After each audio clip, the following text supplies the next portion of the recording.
Hey everybody, welcome to DYOR, Do Your Own Research. Today, we're going to be discussing a brief overview of historical conspiracy theories. We're going to look at declassified government operations and unresolved public controversies connected to the United States government. All right, the purpose of this presentation is educational and investigative.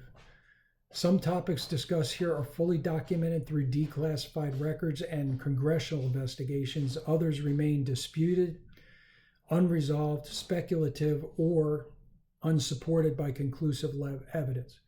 Viewers are encouraged to research documents for themselves, historical records, declassified archives, and multiple perspectives. Basically, do your own research. So in order to really get a good understanding of what conspiracy theories are, we got to start with that whole phrase, that word, that conspiracy and conspiracy theories. The word conspiracy comes from the Latin word conspirare, which literally means to breathe together. It combines con, meaning together, and spirare, meaning to breathe. Originally, the term didn't automatically imply criminal behavior. In ancient usage, it would simply refer to either acting together or agreement or coordinated purpose, or people moving in harmony towards a shared objective. That basically would make sense. Over time, especially in legal and political contexts, the meaning evolved into something more secretive.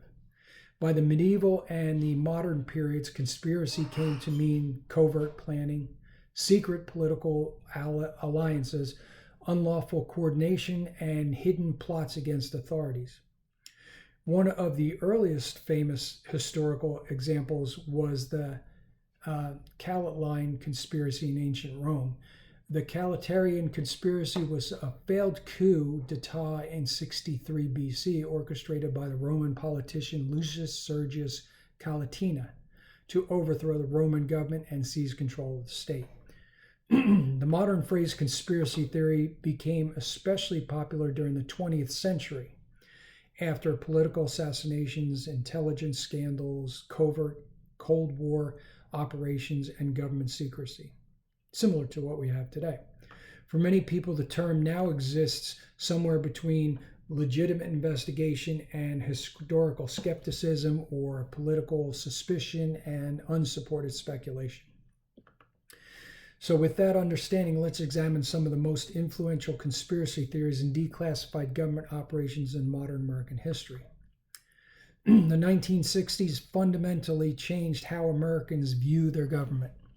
It was a decade of assassinations, covert operations, Cold War secrecy, civil unrest, intelligence scandals, and war. For many Americans, trust in institutions such as the federal government, intelligence agencies, law enforcement agencies, the military establishment, the political system, mainstream media, financial and corporate power structures, academic and science authorities never fully recovered from the issues that they faced and that were presented to the general public. Over the decades, some claims once dismissed as, quote, conspiracy theories later turned out to involve real covert programs, secret surveillance, psychological operations, psyops, or classified government activities. Others remain heavily debated to this day. So basically today what we're going to do is we're going to examine some of the most influential conspiracy theories in covert operation connected to the United States government. The first one, and probably the most famous, would be the assassination of John F. Kennedy. On November 22nd, 1963, John F. Kennedy was assassinated in Dallas, Texas. The official investigation by Warren Commission concluded that Lee Harvey Oswald acted alone. But almost immediately, doubts emerged. Questions surrounded multiple bullet theories, multiple witness accounts, Oswald's intelligence connections, the rapid murder of Oswald by Jack Ruby, CIA anti-Castro operations, possible organized crime involvement. Over the decades, theories developed involving the CIA, the FBI, the Mafia, Cuban exile groups, Soviet intelligence, military industrial interests, political rivals inside of Washington, D.C. Later declassified files confirmed that the U.S. intelligence agencies had extensive knowledge of Oswald before the assassination. Quite interesting. The House Select Committee on Assassinations later concluded that Kennedy was probably assassinated as a result of a conspiracy. Interesting. Although no definitive group was identified, even today, portions of JFK-related files remain partially redacted, which is quite interesting. What kind of damning evidence is there that they would want to redact it after all these years? You'd figure by now most of the players and the entities would be dead, gone, out of the way, defunct, shut down. But for many Americans, the JFK assassination became the moment public trust in government permanently shifted. The next event or conspiracy theory that we're going to look at is going to be the Martin Luther King Jr. assassination. He was assassinated on April 4th, 1968. James Earl Ray was convicted of the murder, but later revelations dramatically changed public opinion and understanding of the FBI's relationship with King. Declassified files showed that under FBI Director J. Edgar Hoover, King was extensively surveilled, his phones were wiretapped, the FBI attempted to damage his reputation, psychological pressure campaigns were used against him, anonymous threats were sent to him. These operations were part of the broader FBI program called COINTELPRO. Although no released files conclusively proved government involvement in King's assassination, the declassified harassment campaigns fueled decades of suspicion, rightfully so. For many Americans, the revelation that the FBI targeted civil rights leaders confirmed fears about secret political operations inside of the federal government and the agencies, which still to this day exists. The next one we're going to look at is the assassination of Robert F. Kennedy. In 1968, 2 months after Martin Luther King Jr.'s death, Senator Robert F. Kennedy was assassinated in Los Angeles. Sirhan Sirhan was convicted of the killing. However, controversy continues over the ballistic evidence, the witness testimonies, the shot counts, the possible second gunman theories, claims of hypnosis or psychological programming, and while declassified files expanded the historical record, no conclusive evidence has proven a larger conspiracy. Still, the back-to-back assassinations of national leaders during the 1960s intensified public distrust and suspicion, rightfully so. Then you've got things that have started to resurface here in modern days about MK Ultra, a CIA mind control program. For years, stories about the CIA mind-controlled experiments were dismissed as paranoid fantasy. Then files began to surface. MK Ultra was a real CIA program. Declassified records later revealed secret LSD experiments, psychological conditioning research, behavioral manipulation studies, hypnosis experiments, interrogation testing, drug administration to unwitting subjects. Sounds a little like Germany. Some experiments reportedly involved universities, hospitals, prisons, and mental institutions. Many records were intentionally destroyed in 1973, but surviving files and Senate investigations confirmed that the CIA conducted secret human experimentation during the Civil War. For many Americans, MK Ultra became proof that intelligence agencies were willing to conduct covert psychological operations on civilians. And I believe they still do, but that's for you to do your own research and come to your own conclusion on. Another conspiracy theory, which we touched on recently just before in this list, turns out to be a COINTELPRO. The FBI secretly infiltrated the disrupted political organizations through 1950s, 60s, and 70s. Targets included civil rights organizations, anti-war activities, socialist groups, student movements, black nationalist organizations. Methods reportedly included informants within those groups, surveillance through instruments and technology of the day, disinformation, smear campaigns against those that they wanted to not bring out the truth, internal sabotage, psychological pressure.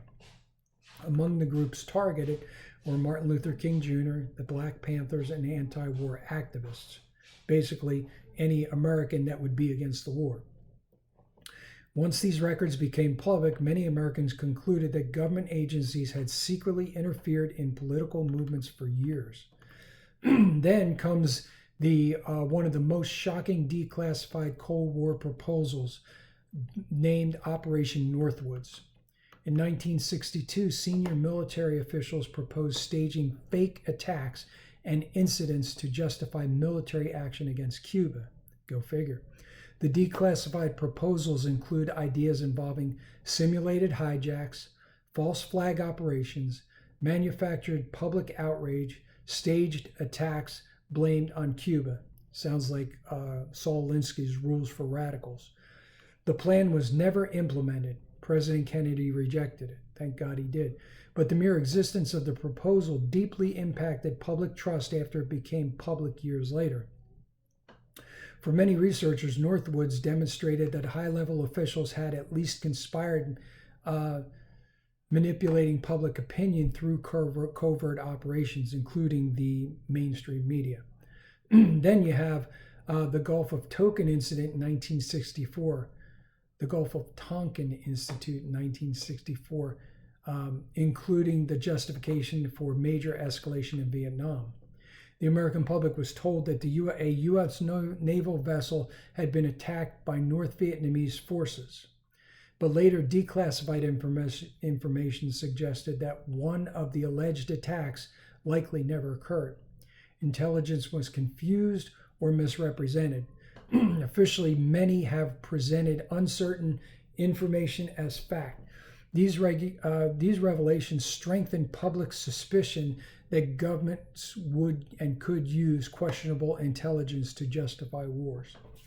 For many Americans, Vietnam became a turning point in distrust towards official narratives. I can see why. Then we go on to Project Chaos. Project Chaos was another covert intelligence program later revealed through investigations. Despite legal restrictions, the CIA monitored anti-war activities, student organizations, American dissidents. The program blurred the lines between foreign intelligence and domestic intelligence.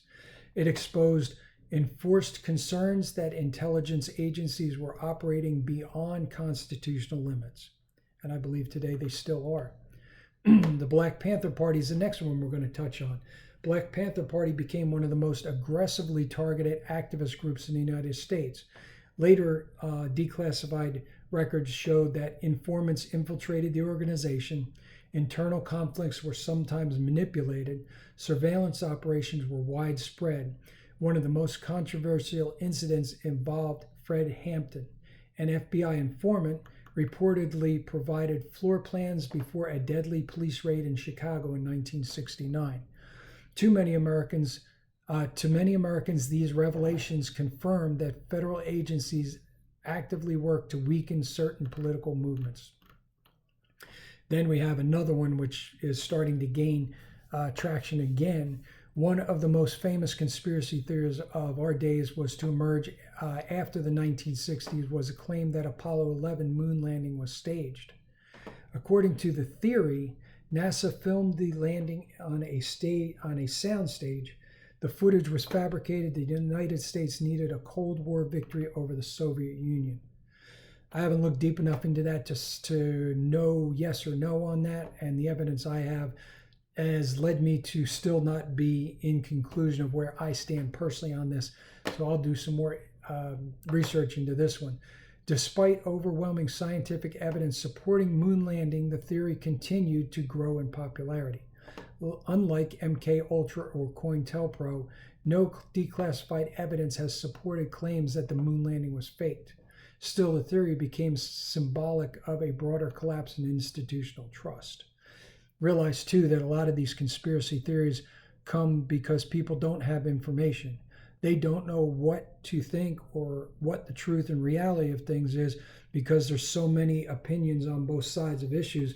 And because of that, They have to basically scratch and claw to get things that they can look at and decide what is true and factual and real evidence and what is not. And in that, sometimes there are those conspiracy theories that come up. Sometimes those conspiracy theories are started by the very government that we distrust, and we're trying to find the reality and the foundation of what the real truth is in these things we call conspiracy theories. All we want to know as American citizens is what is the reality of these things, because we're big boys and big girls and we can do our own research and are grown up enough to be able to handle the truth when we find it. The next one is the military-industrial complex, which we hear about all the time, but that started back in 1961 with President Dwight D. Eisenhower. He warned Americans about what he called the military-industrialized complex. His concern back then was that defense contractors, military institutions, political influence, and permanent war infrastructure could gain excessive power over national policy. And to an extent, it has, by what we call the deep state, but we'll get into that in a moment. As the Vietnam War expanded, many Americans began questioning whether war itself had become economically and politically incentivized. This idea later influenced decades of conspiracy theories involving endless wars, intelligence agencies, defense contractors, corporate influence, and the like. Then we get to the deep state narrative. In modern times, the quote-unquote deep state narrative that we talk about dealt with older fears about covert government influences involving what is now commonly called deep state theories. Going back to the idea of trying to dig out and find out what the reality of truth is in the lack of transparency and the lack of declassified documents over the 50s, 60s, 70s, and 80s, and even 90s. I would say that declassified documents haven't really come into mainstream until probably about the 2010 era. But the theory about the modern deep state claims that unelected officials inside intelligence agencies, federal bureaucracies, military institutions, and financial systems exercise hidden influence regardless of elections. Supporters point to historical examples like MKUltra, COINTELPRO, Operation Northwood, domestic surveillance programs similar to what happened after 9/11. Critics argue that the modern deep state claims often go far beyond available evidence. The term nevertheless became one of the defining political narratives of the 21st century. Then we have QAnon and their modern digital conspiracies. Beginning around 2017 or so, QAnon claimed that secret elites controlled government institutions.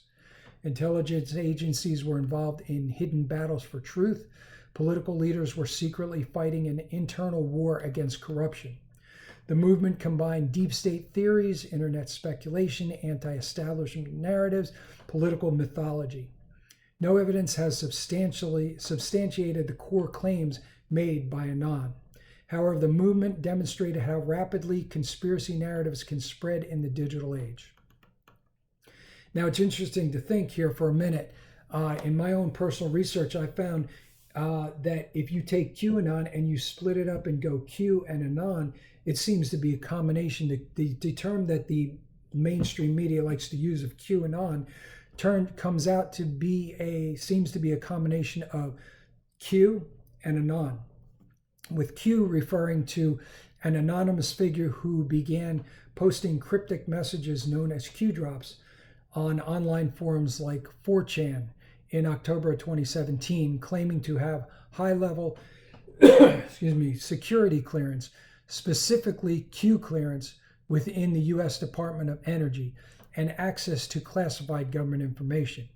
And Anon, when you break that off and go with that, the term refers to an anonymous or pseudonymous internet poster, particularly one who claims to have inside knowledge and disseminates information, often classified or secret, quote-unquote secret, in online forums. Anons were figures who represented themselves as government insiders, FBI Anon, CIA Anon, or Q, and share cryptic messages or clues that followers interpret as revelations hidden about revelations about hidden truth. So you can look at QAnon, which likes to be pushed, or you can do Q and Anons, which in my opinion, from what I've seen, Q is different than the Anons. Anons are separate from Q, but as propaganda is, they like to try and muddy the water. So we have QAnon, which is the one that's proposed and espoused by the lamestream media. Then we have January 6th and the events of January 6, 2021, where there are multiple competing conspiracy theories. Some claim that federal agencies orchestrated the event, informants manipulated extremist groups, political actors allowed the situation to escalate intentionally. These are the basic bullet points of that conspiracy theory. Investigation has documented coordination among extremist organizations, but no evidence has proven that the federal government specifically or secretly organized the attack. And I personally think that's the reason being is because the whole deep state thing is still being unraveled before us with the administration we have right now, and with all the players that are happening right now.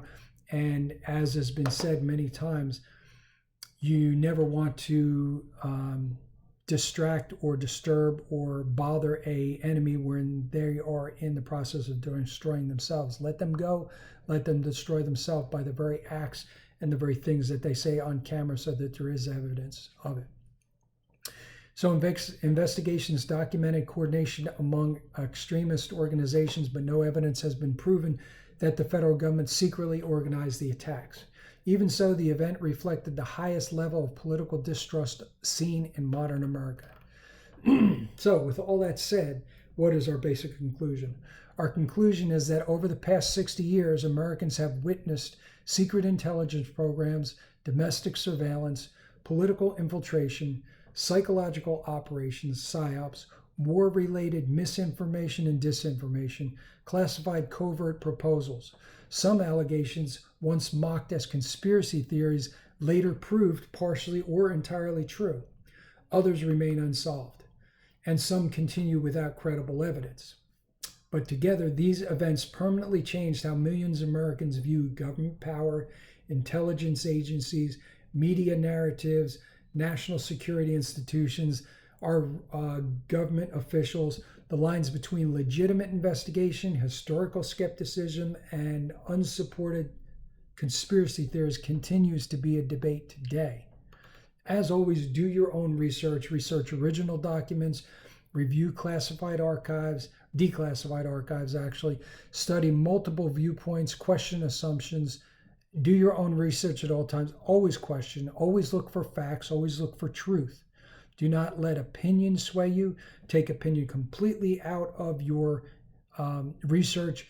Only go by things that you can verify through fact, through evidence, through proof. And if there's nothing to validate and back up the thing that someone or some entity is saying is truth, and you don't have layers of evidence to build or proof or truth to back that up, then I would just discard it as not truth, as being an opinion or being something out there to espouse disinformation. Today being Memorial Day, May of 2026, thank you to everyone who has served in the military. Thank you to each and every family who has lost a loved one and has suffered the years of a void in their family because that loved one gave the ultimate sacrifice for the furthering of this great nation we call America, this great experiment in freedom and liberty, and espousing the ability of people to worship God in their own way through what they believe as a necessary requirement for having a relationship with their Creator. Thank you to each and every one who watched these videos, and we will see you again next week. Have a great day. Take care.